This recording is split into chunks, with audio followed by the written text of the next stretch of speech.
My name is Shannon Carter. I'm 32 years old. And what I'm about to tell you isn't just a wedding disaster.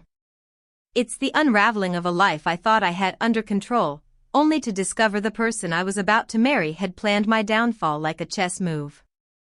The day started with violin strings and champagne flutes. I stood in the bridal suite of the Whitmore estate, surrounded by hand-stitched gowns and antique mirrors, a place where elegance dripped off the walls like overpriced perfume. My wedding dress shimmered under the soft chandelier light, an Italian silk gown with delicate crystals tracing the neckline. It cost nearly $7,000. A number I never imagined affording when I lived on ramen noodles and shared one bedroom with a roach problem in Hyde Park. I adjusted my veil, trying to still the trembling in my hands. The violins outside played a piece I had chosen myself, Bach's air on the G-string, soft, elegant, the music of something pure. It was supposed to be the happiest day of my life. But my heart knew better. I should have known something was off when Jason hadn't shown up to the rehearsal dinner until everyone else had left. I chalked it up to nerves. Pressure. His mother, Evelyn, had been breathing down our necks with her passive-aggressive smiles and endless questions about legacy and family image. Still, I loved him. Or thought I did. The door creaked open. Jason entered. He looked flawless. Tall, black tuxedo tailored to the exact edge of perfection, hair swept back, blue eyes calm and practiced like a man stepping into a boardroom deal instead of a marriage. But that was Jason, always polished, always confident. And today, that confidence chilled me. "Hey, babe," he said, and kissed my cheek absent-mindedly, like a transaction. He pulled out a leather folder and held it out like he was giving me a menu. "Before we walk down the aisle, we need to take care of something." I frowned, slowly taking the folder. "What is this?" "Just a formality," he said casually. "My mother asked for it." "Sign it quick. Everyone's waiting outside." A prenuptial agreement. Thick. Legally dense. My eyes ran through paragraphs, my stomach flipping with each line. Jason wanted me to sign away everything. Not just our joint future, but my past. My shares in Carter and Slate Media, the marketing firm I built from scratch while working 3 jobs and sleeping 4 hours a night. If we divorced, no matter the reason, I'd lose my company, my brand, my name. Worse, I'd be barred from ever speaking about the marriage. I looked up at him, trying to keep my voice calm. "This isn't protection. This is a silencing weapon." He smiled, almost affectionately. "Don't overreact, Shannon. This is business. We both come from strong positions. You sign, we move on. Don't let this ruin the day." Ruin the day? My hands went cold. My chest tightened. This wasn't a man protecting our love. This was a man trying to legally dismantle me before I ever said I do. Outside, the music reached its peak. Jason took a step closer, lowering his voice. "You don't want to make a scene, do you? If you walk out now, you'll embarrass yourself in front of 300 guests, business partners, media. Your image." Poof. I wanted to laugh. He really thought he was holding the cards. But as I stared at his face, at the man I thought I loved, I saw it clearly. This wasn't love. This wasn't a partnership. This was a trap. A final, polished, gold-plated trap. And I would not fall into it. Not quietly. Not ever. I gently closed the folder, nodded, and said, "You're right. We shouldn't make a scene." Jason exhaled in relief. "Good girl. That good girl did it." I smiled back. But in my heart, something snapped. Later that night, I returned alone to the penthouse we shared on the 32nd floor overlooking the river. The bouquet I had carried was crumpled in one hand. The prenup folder, now heavier with meaning, rested inside my purse. The entire place was spotless, elegant, empty. Like our relationship. I sat on the edge of the bed, still in the dress, feeling like a ghost in my own life. And then I made the most important call of my life. Caitlin. My best friend since college. A tech wizard. Sharp as hell. Loyal to the core. She picked up before the second ring. Shannon. I knew you'd call. I didn't sign it, I whispered. There was a pause. Then, good. Because there's something you need to know. She told me she had been near Evelyn Whitmore's office earlier that day. Evelyn was on the phone, talking loudly, not knowing Caitlin was close enough to hear every word. Wait until she's dressed and the music starts. Then drop the prenup. She'll have no time, no options. She'll sign just to avoid embarrassment. I froze. Are you sure? I recorded it. She played the audio. Evelyn's voice was unmistakable. Cold. Strategic. Calculating. Once she signs, we'll merge her brand into our holdings. She's too emotional to see what's coming. I sat in silence. My body still, my mind burning. Caitlin's voice cracked. Shannon, they planned this. 4 months. You were just their target. I didn't cry. I didn't scream. I just planned. I didn't sleep that night. I sat in the living room, still in my wedding dress, with the Chicago skyline glowing behind me. The train of my gown spilled across the hardwood floor like a ghost of the life I thought I was about to start. But now I understood, this wasn't the beginning of a marriage. It was the beginning of a war. And I wasn't going to lose. At 6:15 a.m., I was already at Bravura Cafe, a quiet little spot on Lakeview Street. The place was barely open.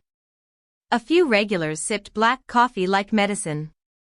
Outside, the wind whipped leaves down the sidewalk as if the city itself was restless. Thomas Reed arrived at 6:58. Caitlin had called in a favor.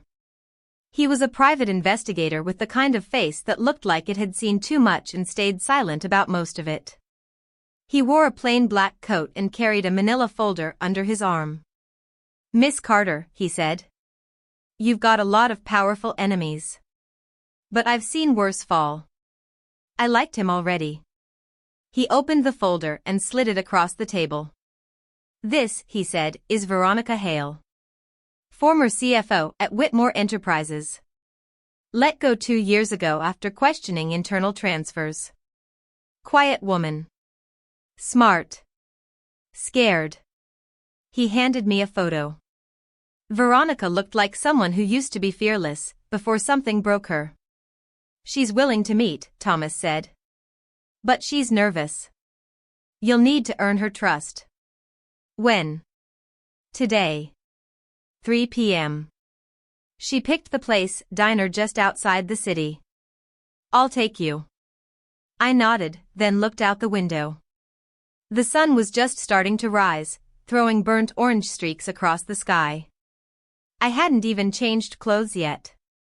I still looked like a bride, only now I knew that veil had been a blindfold all along.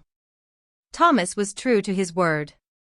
At 2:45 p.m., we pulled up to a small roadside diner with faded booths and coffee that tasted like it had been brewing since the 90s. Veronica sat in the far corner, wearing a hoodie, sunglasses, and the air of a woman who lived in fear for too long. When she saw me, she hesitated. Then she nodded. You're brave to come, she said. No, I replied. I'm angry. Veronica glanced at Thomas, then back at me. Okay. Then I'll tell you everything. She leaned forward, hands clasped so tightly they shook. I worked at Whitmore Enterprises for 7 years. I wasn't just crunching numbers, I had full access.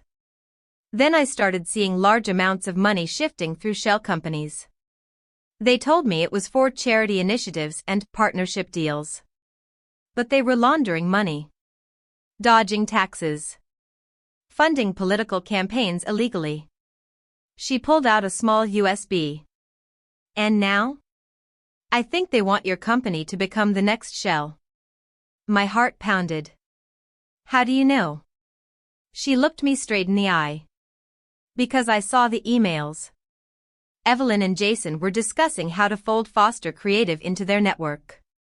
They had the whole plan mapped out, but only if you signed the prenup. I took the USB, my fingers trembling. They'll come after you now, she whispered. They don't lose. They destroy. I didn't flinch. Then let's make sure they fall harder than they ever expected. I got back home and locked every door. I made a cup of tea I never drank. I opened my laptop and plugged in the USB. Dozens of files filled the screen. Memos. Wire transfers. Tax forms. Internal emails. And then I saw it. An email chain labeled Project Fold In. Jason, once Shannon signs, roll out the merger draft. She won't even know until the ink's dry. Evelyn, good. We'll use Foster's media channels to wash the remaining cash. Make sure the PR language is watertight. And worse. Jason to someone named Owen. She's not the richest, but her company's valuation will win me the bet. Don't worry, I've got her wrapped. I stopped breathing for a second. A bet. That's what I was to him. I remembered that name Owen, from a golf weekend Jason once mentioned.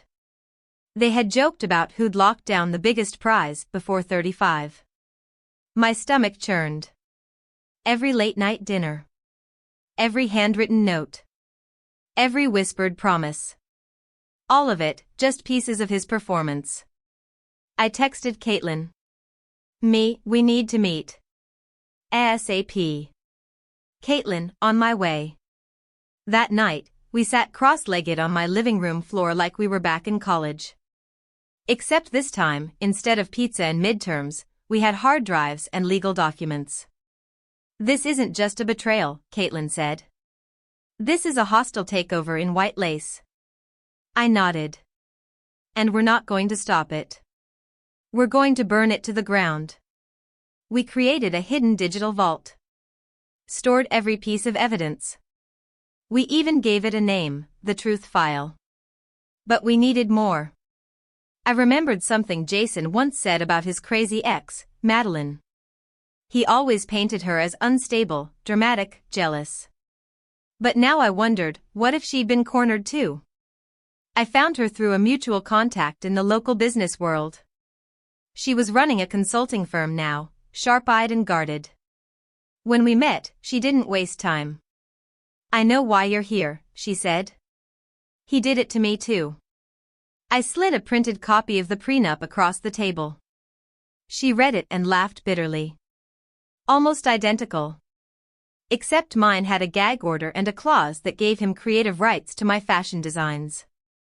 Did you sign? I walked. But not before his mother threatened to ruin my father's business. I didn't have the strength to fight them. But you. She looked at me and smiled. You might. I exhaled deeply. Will you help me? Madeline reached across the table and took my hand. Let's expose them. Together. We spent the next week building a strategy. Caitlin helped me design a fake foundation, the Future Bright Initiative. It was exactly the kind of cause Evelyn loved. We created a website, false press kits, and a dummy board of directors with fake social media profiles. Then I told Jason about it. He bid immediately. This is great, he said over dinner, squeezing my hand like he was already rehearsing a victory speech. Mom will love this. She could integrate it under Whitmore's umbrella. Perfect. We recorded every conversation. Every whisper. Every deceit. And then, the icing on the cake. Caitlin installed a small hidden camera in Jason's home office.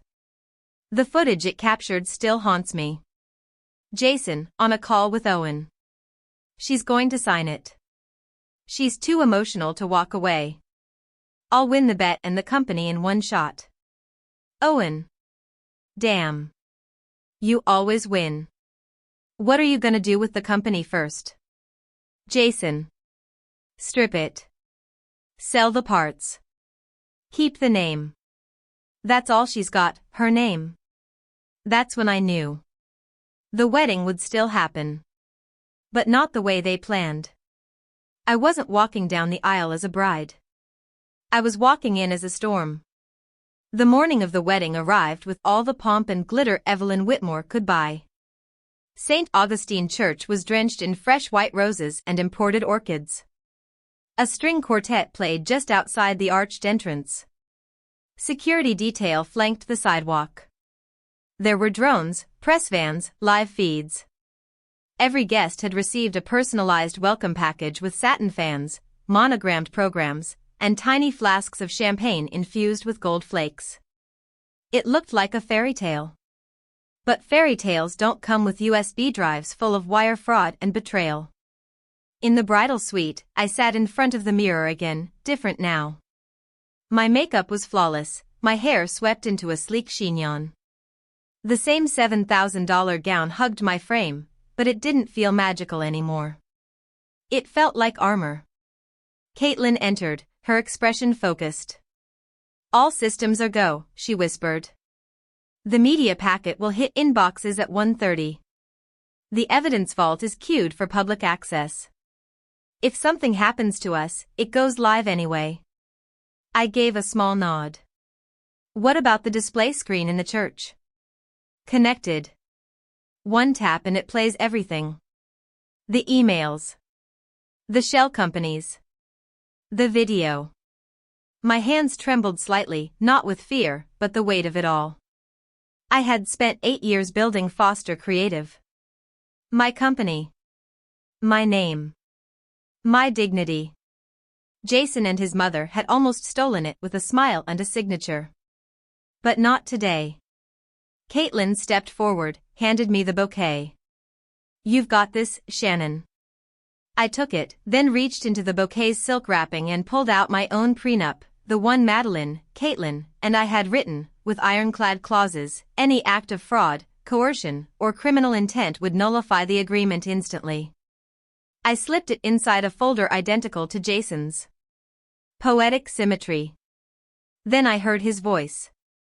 Jason entered the bridal suite, looking like a magazine cover groom. His smile was perfect. His tone sweet. Hi, love, he said, walking toward me. Ready for forever? I didn't flinch. He pulled the same leather folder from behind his back and held it out like a gift. Just a little final step before we walk out there. I smiled gently and took it, then handed him mine. Then it's only fair you sign one too. His smile froze. What's this? My prenup, I said, casually turning pages in his. For protection. Business, not love, right? He laughed nervously. Shannon, come on. I didn't blink. Sign it, Jason. His jaw tightened. He opened the folder, scanned it. I saw his pupils narrow, his nostrils flare. He looked at me like I'd morphed into someone else. You've been digging, he whispered. Longer than you think, I replied. Outside, the string quartet struck up the entrance music. Inside the church, 300 guests turned toward the aisle, expecting a blushing bride. What they got was a firestorm. Jason was still standing in shock as I walked past him and headed to the church entrance. My heels clicked with purpose down the marble corridor. Caitlin gave the signal. And then it happened. The massive display wall above the altar flickered. Instead of the slideshow of our engagement photos, it showed something else. Project Fold-In, internal use only. Followed by emails from Jason to Evelyn, spreadsheets of offshore accounts, and the security footage of Jason's call with Owen. The church went silent. Then came the whispers. Then chaos.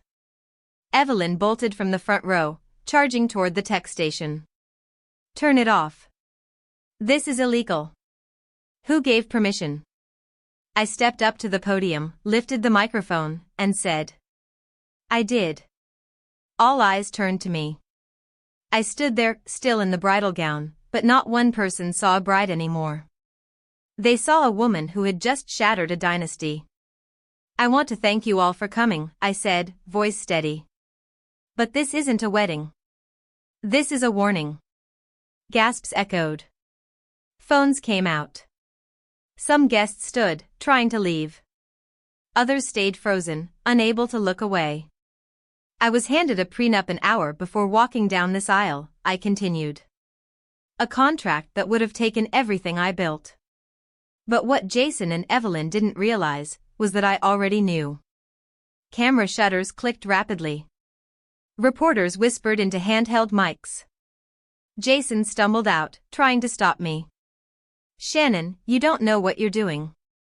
"No," I cut him off. "I know exactly what I'm doing."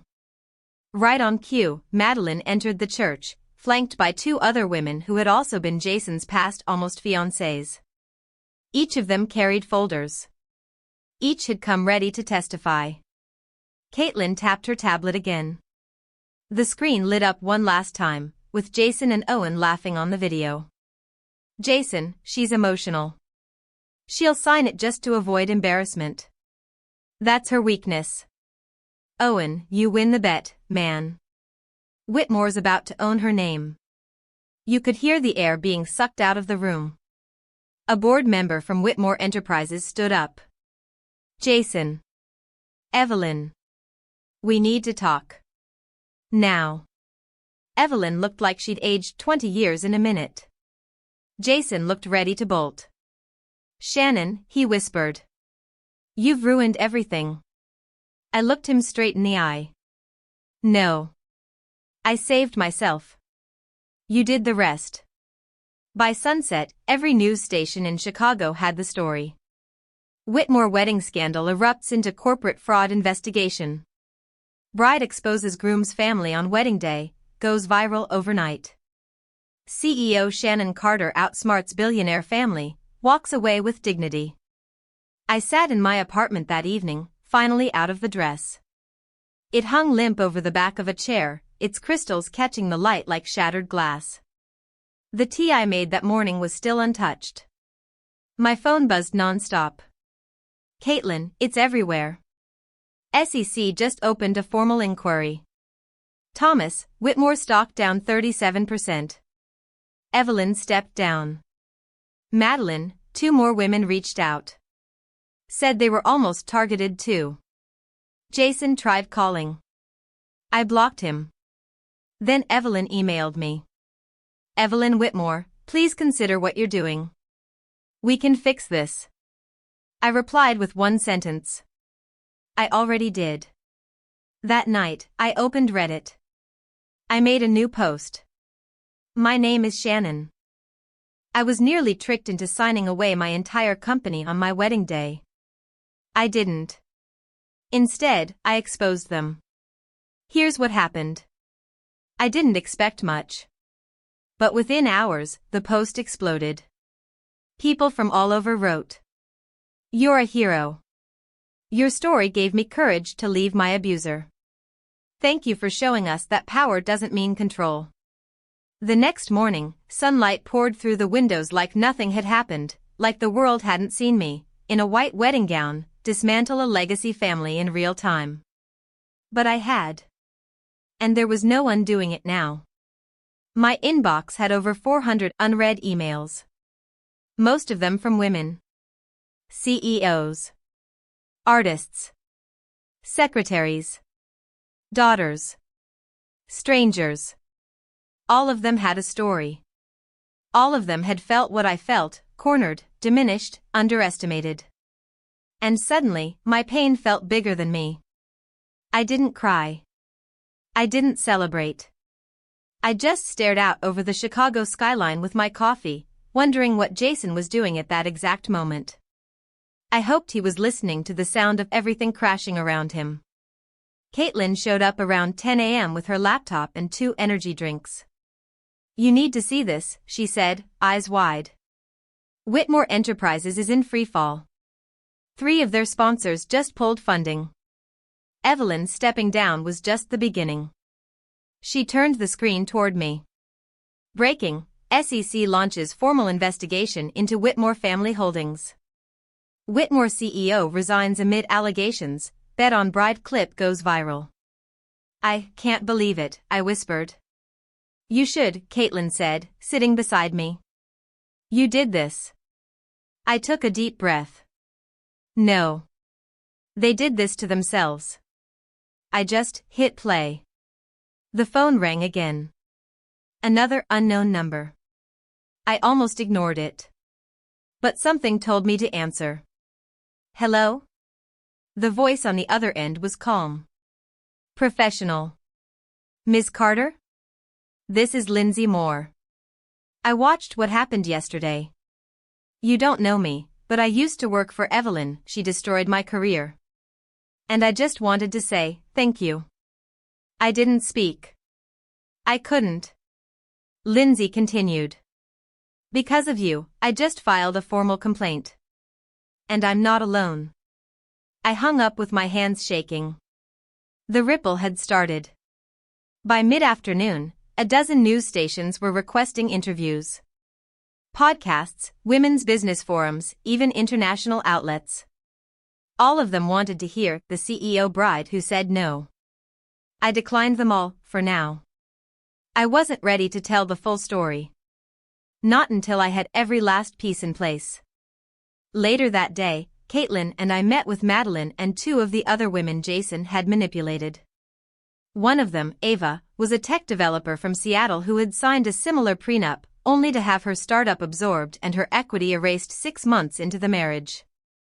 The other, Elise, was a lawyer who had received anonymous threats after ending her engagement with Jason's cousin. I thought I was crazy, Ava said. I thought I'd made it up. You weren't crazy, I said, gripping her hand. You were targeted. Together, the 5 of us created a small private group, Project Athena. Named after the goddess of wisdom and war. Our mission was simple: protect women entrepreneurs. Teach them the red flags. Give them legal templates, private investigators, digital security protocols. And eventually, expose predators in polished suits before they found their next victim. But it wasn't just about Jason anymore. It was about the game, the one so many men like him had been playing for decades behind smiles, champagne, and good intentions. The next evening, while Caitlin was updating our encrypted files, I got an alert from one of the press monitoring bots she installed. Urgent, Whitmore family issues public statement, unfortunate misunderstanding. I clicked the link. There they were. Jason. Evelyn. In front of a cold gray backdrop. Jason looked pale, unshaven, hollow. Evelyn stood beside him, her mouth tight as if sucking lemons. Jason spoke first. We understand there has been a great deal of confusion and speculation regarding recent events. We want to assure the public, our family has always acted in good faith. I turned off the sound. I'd heard enough lies for one lifetime. They're still spinning it, Caitlin said behind me. Let them, I said flatly. The documents are already in the hands of every major financial and federal authority in the country. They can't talk their way out. And I meant it. Because one thing Jason didn't know? Veronica Hale, the former CFO, had just agreed to testify under oath. The truth wasn't just out. It was marching forward with subpoenas and flash drives. A few days later, a press release landed in my inbox from one of Foster Creative's former sponsors. We stand by Shannon Carter, a true example of courage and integrity in business. That hit me harder than I expected. For so long, I thought the fallout would be my end. That I'd lose everything for speaking up. But instead, people were listening. Supporting. Partnering again. Foster Creative wasn't dead. It was rising. By the end of the week, I stood at the entrance of my office for the first time since the wedding. My staff stood and clapped. I didn't expect it. My throat tightened. I held my hand over my heart. I don't have a speech, I admitted. I thought I'd be coming back alone. You're not, someone whispered. That afternoon, I sat in my corner office, sunlight spilling over my desk, my name still etched on the glass. Shannon Carter, CEO. I touched the gold lettering with my fingertips. It still belonged to me. Every inch of it. The wedding had been ruined. The relationship shattered. But I wasn't broken. I was more whole than I'd ever been. Because when they tried to destroy me at the altar, I didn't bow. I didn't beg. I stood. And now the world was watching me not as someone betrayed, but someone reborn. The fallout from that wedding day didn't just rattle the Whitmores. It shook the whole city. By the end of the second week, Whitmore Enterprises' public relations firm had dropped them. Their lead bank froze one of their subsidiary accounts. The SEC requested a full audit. Evelyn was on personal leave, and Jason had vanished. But I hadn't. I was back in my office, steering Foster Creative through a media storm with a calm hand and a steel heart. The irony wasn't lost on me. The same people who once whispered behind my back, calling me lucky to be marrying up, were now emailing apologies and partnership requests. But I didn't care about them. I cared about the next woman who'd be handed a pen and told to smile through betrayal. Project Athena was growing fast. Within 10 days, we had our own secure server, a list of vetted attorneys, and a small but growing database of premarital manipulation tactics that were alarmingly common across elite social circles. Ava and Elise took the lead on outreach. Madeline handled vetting. Caitlin set up a whistleblower portal. And me? I became the face. Not because I wanted to, but because the public needed to see one. It wasn't easy. Every time I stood in front of a microphone, a small part of me feared being torn apart. But I kept thinking of Veronica. Of Ava. Of all the women who'd written to me in private DMs saying, "I didn't know what was happening to me until I saw your story." That was all the fuel I needed. And then, the press conference happened. It was scheduled by the Whitmore board, a desperate attempt to control the bleeding. They said it at the Four Seasons, behind closed doors, press invited by name only. But someone leaked the list. A reporter named Ellie Vaughn, one of the few who hadn't chased gossip but dug for truth, called me the night before. "They're going to spin this, Shannon. Blame miscommunication. Claim it was a private matter." "Then I'll be there," I said. She hesitated. "You sure?" I smiled.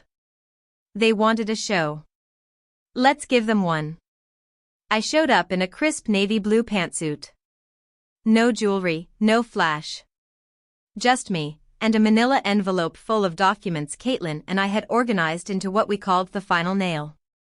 The press room was buzzing when I walked in. Flashbulbs exploded. Jason wasn't there yet, but Evelyn was. Sitting at the long table like she owned the world. She flinched when she saw me. I walked up to the second row and sat down quietly, crossing my legs. Then Jason entered. He looked gaunt. Pale. A shadow of the polished man who once stood with me at Tiffany & Company, choosing our rings. The moderator welcomed the press, introduced the panel, and then Jason stood. He adjusted the mic. His voice cracked slightly. "There have been allegations." I folded my arms. He continued. "While some misunderstandings occurred, I want to emphasize that I always acted in good faith. The prenuptial agreement was not coercive, it was standard. The video, taken out of context, does not reflect the depth of my love for Shannon Carter." Someone behind me scoffed. A photographer dropped a lens cap. Evelyn's jaw twitched. Jason looked at me, just briefly.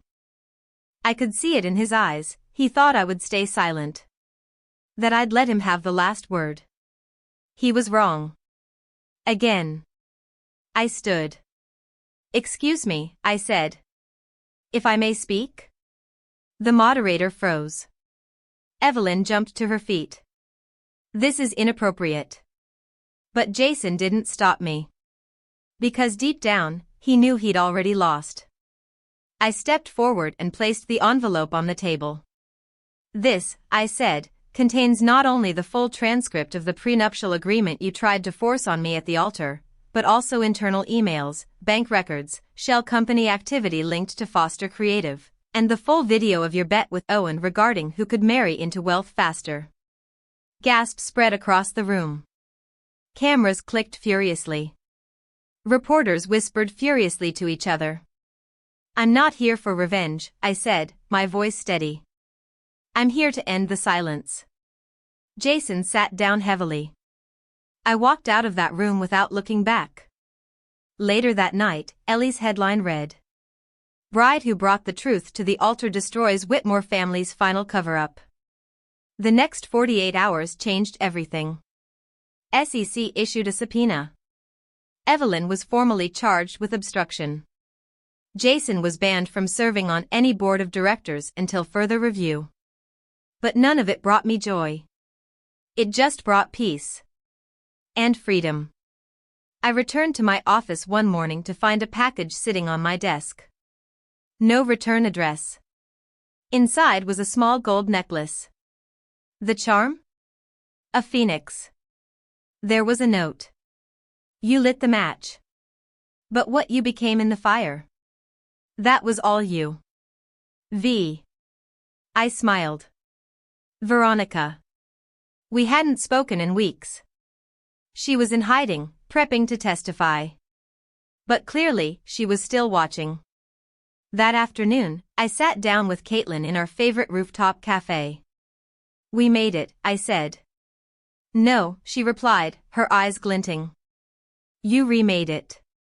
We toasted with black coffee in silence. Because the battle was over. But the movement? It was just beginning. You'd think when the storm ends, you can finally breathe again. But the truth is, when you survive something that massive of betrayal, public humiliation, a war you never asked for, you don't just go back to normal. Because normal doesn't exist anymore. I had walked away from Jason Whitmore in front of 300 wedding guests and the entire business elite of Chicago. I had exposed his family's crimes, turned the tide of a dynasty, and saved the company I built with my bare hands. But none of that changes what happens in the quiet moments. Like when you wake up at 3 a.m. and wonder how long you were in love with someone who never loved you back. Or when you catch yourself reaching for your phone to text him, then remember, he was ready to trade you for a signed document and a bet with his college buddy. That was the part one hadn't expected. The grief. Because even though I won, I still lost the man I thought I knew. The future I pictured. The wedding that never became a marriage. I didn't tell Caitlin, or Madeline, or any of the others. But there were nights I just sat by the window, staring down at the city, wondering if I'd ever let someone close again. And then one day, a letter came. An actual letter. Handwritten. On thick, cream-colored paper. It was from Jason's younger sister, Lillian. We'd only met a few times. She was quiet. Reserved. The opposite of Evelyn, like she had been raised by a different family entirely. The note was short. Careful. Shannon. I don't know what to say except, I believe you. I always did. I was too scared to speak when it counted. I'm sorry. But I hope you never doubt that you did the right thing. Some of us needed to see someone stand up to her. Lillian. I sat with that note in my lap for almost an hour. It was the first time I cried since the wedding. Because for once, someone from their world didn't try to deny it. Or excuse it. Or spin it. She just acknowledged it. And that kind of truth? That kind of quiet solidarity? It matters more than most people realize. A week later, Project Athena launched officially. We had a public-facing site, a legal resource fund, and a private online community that welcomed new members every day. Women who had signed gag orders. Women who had been blackmailed. Women who had been trapped by prenups like the one I burned in my hands. One post from a woman in Atlanta nearly broke me. I watched your story while hiding in my car, trying to figure out how to leave my fiancé. He gave me a prenup on my birthday and said I was overthinking it. But I knew. And when I saw what you did, I knew I could walk away too. That was the moment I knew my life would never be small again. Not because of money. Not because of fame. But because my voice had echoed further than I ever imagined. The irony? All those years I tried to prove I belonged in Jason's world, his family, his boardrooms, his silk and glass life. I was always meant to build my own. And I had. One chilly October evening, I was invited to speak at a private conference in D.C., Women in Leadership, Ethics, Enterprise, and the Power of No. The room was packed. More than half of them had read my Reddit post. Many of them had followed every headline, every news blast. I wore a simple black dress, no jewelry, no glam squad. Just me. When I stepped up to the mic, the applause was deafening. But when the room fell quiet, I said something I hadn't rehearsed. My name is Shannon Carter. I built my company from the ground up. And then one day, the man I loved tried to take it from me, on my wedding day. He almost succeeded. Because sometimes the most dangerous people are the ones who smile while they sharpen the knife. The room held its breath. But here's what I want to say today: kindness isn't weakness. Silence isn't love. And protecting what you built is not selfish. It's survival. I paused, letting that settle. Women are taught to make things pretty. To make people comfortable. But I want to tell you, make people uncomfortable if it means protecting your power. Because when you say no, you don't just save yourself. You save the next woman. Standing ovation. Some cried. Others clapped with clenched fists. Later, as I stood near the refreshment table, a familiar face approached. Veronica. She looked healthier. Lighter.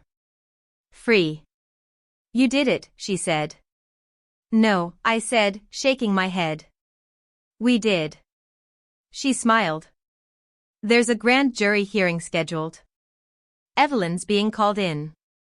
Jason, too. I took a deep breath. Good. Let the system finish what we started.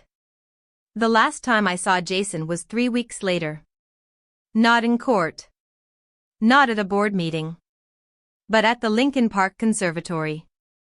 I was there for a photo shoot with Forbes. He was walking alone, in jeans and a hoodie. Not a single PR person in sight. He stopped when he saw me. We both stood there for a moment. No words. Just air between us. He looked older. Not physically, but emotionally aged, like a man who had lived too long with his own consequences. Then he said something I'll never forget. I didn't think you'd really do it. I tilted my head. That's the problem. You never thought I could. He nodded, almost sadly. You were never the weak one. I just hoped you'd be blind. I didn't respond. Because what could I say that I hadn't already proven? I walked away. And this time, he didn't follow. Weeks passed. Then a month. Then 2.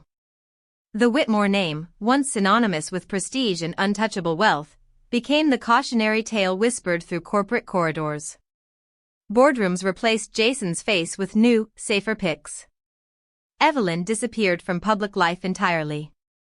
Her last appearance was a blurry photo at a private airstrip, wearing oversized sunglasses and what looked like shame wrapped in cashmere. And me? I didn't just survive. I built. Foster Creative signed 3 new clients. 2 of them were women-led startups that had reached out after the scandal. Not out of pity. But because they believed in someone who could look betrayal in the face and still lead with integrity. One quiet Thursday morning, I stood in the Foster conference room, staring at a plaque the team had surprised me with. It read, "She wasn't just a survivor. She was a shield for others. I ran my fingers over the engraving, my throat tight. For the first time in a long time, I didn't feel like I had to keep proving I deserved to be here. I had earned it. Every scar. Every broken promise. Every sleepless night. They had carved out the space I now stood in. One evening, I visited my mother's grave. She'd passed 5 years ago, before I ever met Jason. She never saw the company rise. Or fall. Or rise again. But I remembered her words every day. Shannon, you were born to succeed, but never trade your self-respect for love or power. No title is worth your soul. I knelt by the headstone, the chill of the earth grounding me. I didn't trade it, Mama, I whispered. I almost did. But I walked away. I smiled, tears gathering but not falling. And now I help others walk too. Reddit changed my life in the most unexpected way. The post I'd written after that ruined wedding? It went viral in ways I couldn't imagine. People started sending in their own experiences. The moderators of a women's finance forum reached out and invited me to do a live AMA. And eventually, someone messaged me this. Have you ever considered turning this into a book? At first, I laughed. Who would want to read a story about a CEO getting scammed by her fiancé? But the more I thought about it, the more I realized that wasn't the story at all. It was about fighting back. About reclaiming your name. About knowing that when you're faced with a choice between humiliation or self-worth, you choose the road that sets you free, even if it's lonelier at first. And so I started writing. By the time spring bloomed in Chicago, I had a full manuscript and a publishing deal. Title: The Bride Who Said No, How I Rebuilt Everything They Tried to Steal. The foreword was written by Madeline. The back cover quote came from Ava. And the dedication? To every woman who walked away before the papers were signed. And to those still standing at the altar, second-guessing everything. This is your sign. Run. And don't look back. A year later, Project Athena has grown into a national nonprofit. We have pro bono attorneys in all 50 states. Financial consultants. Trauma therapists. Investigative teams. We've saved dozens of women from destructive contracts and abusive manipulations. Jason's trial begins this fall. He's been officially charged with financial conspiracy, misrepresentation, and attempted corporate fraud. Evelyn, too. The last I heard, Jason tried to take a plea deal, claiming diminished responsibility due to emotional stress. Ironic. He tried to destroy me because I was too emotional. On the day my book launched, I stood before a packed room of women. Some powerful. Some just starting out. All of them survivors in their own right. I read one line aloud that I wrote at 2 a.m. during the darkest part of that whole ordeal. They thought I'd crumble under the weight of their silence. But I built a throne out of the lies they left behind. The room erupted in applause. I didn't feel victorious. I felt full. Full of the kind of power no one could steal. Because it was never given, it was claimed. I walked off stage to a standing ovation and saw Caitlin waiting for me in the wings. She hugged me, tight and wordless. Then pulled back and whispered. Do you remember what Jason said that night? When he tried to hand you that prenup? I nodded. Don't make yourself a joke. She smirked. Well, he's the punchline now. We both laughed. And this time, it wasn't bitter. It was free. Looking back, this wasn't a story about heartbreak. It was a story about awakening. Jason thought love made me weak. But love made me fight. He thought the dress made me fragile. But I wore that gown like armor. And when he saw me at the altar with the truth in my hand? That was the day he realized, I wasn't the bride.